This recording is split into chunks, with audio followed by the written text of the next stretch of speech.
Estamos de regreso en Punto y Contrapunto. El ministro Luis María Aguilar se despidió este jueves de la presidencia del máximo tribunal de la Corte Suprema de Justicia, luego de 4 años en los que, dijo, se priorizó la discusión de temas nacionales que garanticen el respeto a los derechos humanos. Frente al presidente Andrés Manuel López Obrador y a los presidentes del Senado y de la Cámara de Diputados, pidió respeto a la división de poderes en medio de la fuerte controversia por la reducción de salarios. Veamos el contexto. Tras 4 años como presidente de la Suprema Corte de Justicia, este jueves el ministro Luis María Aguilar presentó su último informe anual de labores. Durante 2018, el máximo tribunal recibió 17,000 asuntos buscando garantizar el derecho humano a la impartición de justicia, señaló el ministro. Uno de esos casos fue la declaración de inconstitucionalidad de la Ley de Seguridad Interior en noviembre pasado, al considerar que permitiría la militarización permanente de la seguridad pública. Aguilar destacó la resolución que permitió reconocer la validez del matrimonio igualitario. Como titular del Consejo de la Judicatura Federal, el ministro presidente Aguilar impulsó la implementación del nuevo sistema de justicia penal. El sistema fue aprobado en 2008, pero entró en vigor por completo hasta junio de 2016, con medios alternativos de resolución de controversias como juicios orales y acuerdos reparatorios. Analistas han señalado que el sistema tiene fallas porque al entrar en vigor, el 90% de los policías no estaban capacitados. El ministro Aguilar dijo que durante su gestión se construyeron 42 centros de justicia penal en todo el país, donde se han realizado unas 110,000 audiencias. Tradicionalmente, el Ejecutivo y su gabinete acuden a la presentación del informe y a una comida con los ministros y otros funcionarios del Poder Judicial. Andrés Manuel López Obrador asistió a la presentación del informe, pero canceló su asistencia a la comida, aunque aclaró que no tiene ningún problema con el Poder Judicial. También asistieron los presidentes de la Cámara de Diputados, Porfirio Muñoz Ledo, y del Senado, Martí Batres, ambos de Morena. Al concluir su discurso, el ministro Luis María Aguilar pidió respetar el orden constitucional, la división de poderes y la autonomía del Poder Judicial. Punto y contrapunto. Segundo tema de discusión esta noche, y este es un tema que también ayer con sus compañeros de lunes y miércoles debatíamos, sobre todo por el relevo en la presidencia de la Suprema Corte de Justicia. Ayer ya decretamos que nuestro favorito es el ministro Saldívar, seguramente que también de ustedes, otro debate. Pero bueno, a ver, ¿cómo ven el último informe del presidente saliente? ¿Cómo ven también el encuentro con el presidente López Obrador? En este momento donde además hay esta tensión por el hecho de que va a haber un relevo en la Suprema Corte, hay una tensión por el tema de los salarios, hay una tensión por la terna que se acaba de mandar también al Senado para suplir a José Ramón Cosío y también, por supuesto, por las grillas que luego va a haber en la primavera para suplir la nueva vacante que se abre en la Suprema Corte de Justicia con la salida de la ministra Piñas, la que se va, ¿no? No, Luna Ramos. Luna Ramos, con la salida de la ministra Ramos. De hecho, Piñas, sí es cierto, lleva poco La de tiempo. Calderón, ¿no? ¿Cómo están viendo ese tema, Estefanía Veloz? Empezamos ahora contigo. Pues platicaba que sentí muy tenso el ambiente, digo, ¿Sentiste tenso? en la televisión. Sí. No es como que Yo estaba fui. grabando sin filtro, entonces no lo pude ver. Se veía muy tenso porque, digo, va entrando Andrés Manuel, el presidente, con Martí Batres y con Porfirio Muñoz Ledo, y de pronto se siente como este tema de lo que acaba de decir antes. Y bueno, en general lo vi, rescato un poco el tema quizá sobre el sistema penal, que decía que desde que se te vincula proceso hasta que se te dicta sentencia ya no pasa más de 1 año, algo que nunca pasaba antes, Sí. siempre se tardaba muchos años. Creo que fue lo que me pareció más interesante. Fuera de eso, lo último que dijo creo que estuvo de más. Me pareció muy aburrido, me pareció que se gasta tanto, pero pues hay que verlo porque la gente, pues, la verdad, se gasta mucho dinero en eso, hay que ver lo mínimo. Y no, pues no me gustó, me dejó mucho que desear. Te dejó mucho que desear. O sea, toda la historia de la Corte que se recuperaba un poquito en esa nota, el hecho de haber garantizado derechos humanos, el hecho de haber sacado el tema de No matrimonio dijo nada igualitario. de eso.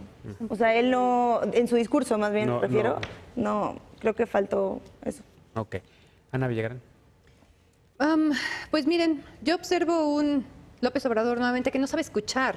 O sea, el tema de que haya cancelado su asistencia a la comida, que previamente pues ya estaba confirmada, se me hace... Muchos me podrían decir que es un acto político, como muy normal, pero realmente yo lo observo más como un berrinche.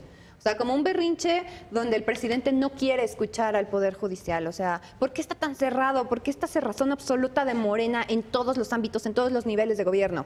O sea, ya eres presidente de México, tienes que escuchar a los demás. El Poder Judicial es tan importante como el Ejecutivo y el Legislativo.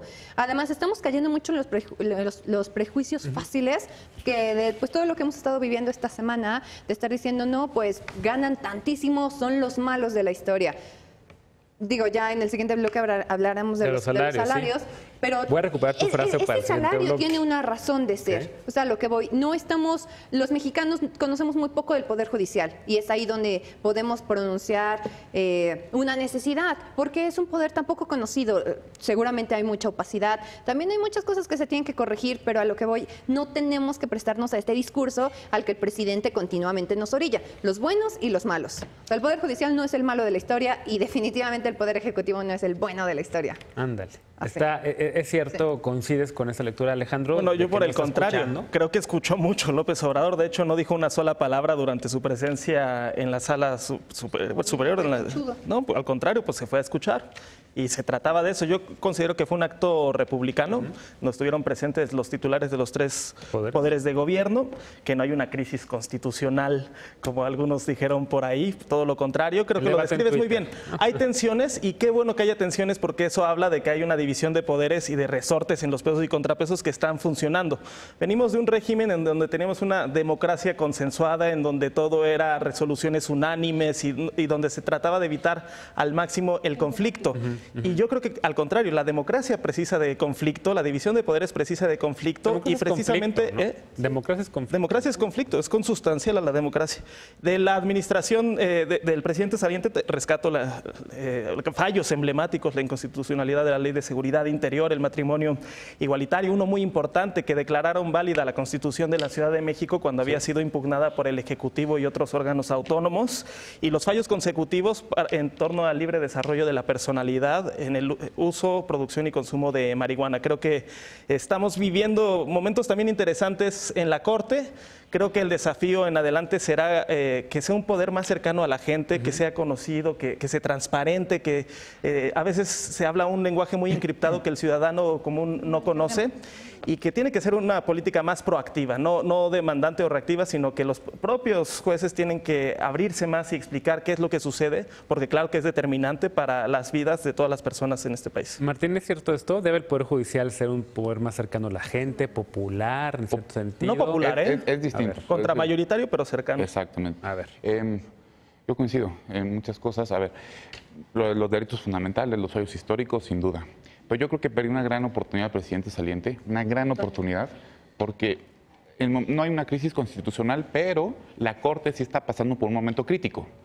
Y yo me esperaba en el discurso que tomara factura, ¿no? Acusara de recibo de lo que está pasando y dijera ahí mismo, a ver, este es el plan de austeridad, estamos escuchando lo que está pasando, nos vamos a recortar los salarios, no necesitamos detonar mecanismos jurídicos muy complejos para aceptar una realidad, porque es insultante muchas veces lo que ganan algunos, ¿no? Y este debate que se haya nada más encapsulado a los salarios, además se me hizo una pésima señal del Poder Judicial en su conjunto, porque son las garantías de independencia lo que deberíamos de estar discutiendo. Y todo, ¿no?, se centró en los salarios. Y ahora, el presidente de la República, que es muy buen comunicador, cachó el mensaje y ahí ya perdió la Corte. Entonces yo creo que pierde una gran oportunidad y el reto que le deja al presidente que vaya a ser electo en enero es enorme. Saldívar. Sin dudas, porque necesita... No les digo. Es uno que necesita mucho empaque, sí. Y no solamente se necesita entender cómo se aplica el derecho, sino cómo se piensa el derecho, ¿no? Cómo pensar estas normas que se van a impugnar y cómo seguir desarrollando los derechos humanos. Vienen temas bien complicados, eutanasia, aborto, vienen temas muy complicados. Regulación del mercado de marihuana y otras drogas, la crisis de derechos humanos, etcétera. ¿Cómo están viendo? Nos quedan 2 minutitos. ¿Cómo están viendo este tema del relevo en la presidencia de la Suprema Corte de Justicia? Ya Martín y yo dijimos quién nos gusta, salimos del closet, dijimos de Saldívar. Ustedes, Alejandro. No, que gane el que vaya. Bueno, Saldívar me gusta mucho, en realidad sí. Pero porque hay una competencia. Porque ¿No? Ya presentaron que haya- sus informes de trabajo todos, los 3 candidatos. Tiene que haber una reforma del funcionamiento del Poder Judicial. Y Saldívar me parece que puede ser un buen perfil porque se ha comprometido con esta reforma, pero a la vez porque ha mostrado posturas favorables a una interpretación garantista pro persona del artículo primero constitucional. Veloz. Un comentario veloz porque... Lo he pensado, pero a mí lo que me gusta de Saldívar y lo que me ha gustado es que es muy pragmático. Digamos, no está encuadrado dentro del derecho y me gustan casi siempre sus resoluciones. ¿Villagrán? Ninguna postura. Ninguno de los 3 No, candidatos. pero sí me gustaría un comportamiento diferente del Poder Judicial. ¿Por qué se están defendiendo? ¿Por qué no están cambiando el discurso justamente? ¿Por qué no están hablando de lo bueno que tienen y lo necesario que son? Exacto. Sí, de que a mí el discurso me queda mucho. Nos va a dar tiempo, todavía tenemos otro bloque para seguir hablando del Poder Judicial, precisamente por la batalla que hay por los salarios en ese sentido. Nos vamos a una pausa y recuperamos ese minuto que le queda a todo este bloque para seguir hablando del Poder Judicial, pero ahora desde el lado de los salarios. No te vayas, regresamos a Punto y Contrapunto.